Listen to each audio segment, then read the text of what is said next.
Storyboarding is a hard job. There's a lot to keep track of. When I first started storyboarding, I made a lot of little mistakes. So here are 5 tips that I've learned throughout the past 6 years that have personally made storyboarding infinitely easier for me. And hopefully it'll help you too. Tip 1. Lower the horizon line. While there's a time and place for every type of shot, I see way too many artists doing this weird 3/4 down shot or putting the horizon line right in the middle.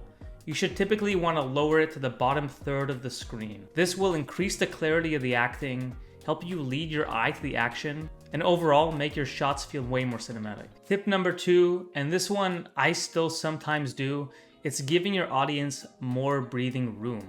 Widen your shots. So many times I see these awkwardly tight shots that don't give your audience any breathing room. This is a really common thing that most people don't even notice they're doing. It's a good rule of thumb to just go 20% wider on almost all your shots when you first start out. Tip number 3, motivate your cuts. Don't just cut randomly in the middle of a scene without prompting it first with some kind of action or reaction. See how jarring an unmotivated cut can be? She just kind of stands up and there's no real reason for us to cut to the new shot. Obviously, sometimes there are reasons to do this, but in general, try cutting on actions, reactions, sounds, just anything to prompt the cut.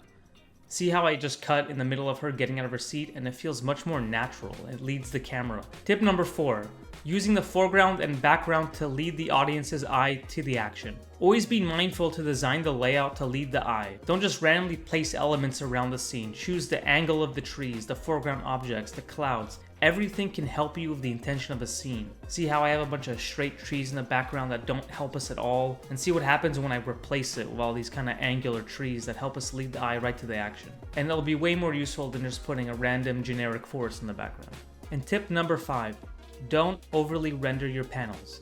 Simple gestural drawings with 2 to 3 tonal layers are more than enough to convey what you need to. Boards are meant to be disposable, used to convey only the story that you want to tell and not the final product. Here is an example of a pretty complex scene with a pretty specific mood. This is about the upper limit I would take a storyboard panel. You don't need 20 layers of tone, highlights, bloom, 40 gradients. Don't be too precious when storyboarding. Spending hours cleaning your panels is not a good use of your time. By now, this panel is more like an illustration and has taken me way too long to board a whole sequence at this level. Hope that could be helpful. Let me know in the comments what else you'd like to see, and don't forget to like and subscribe if you liked it.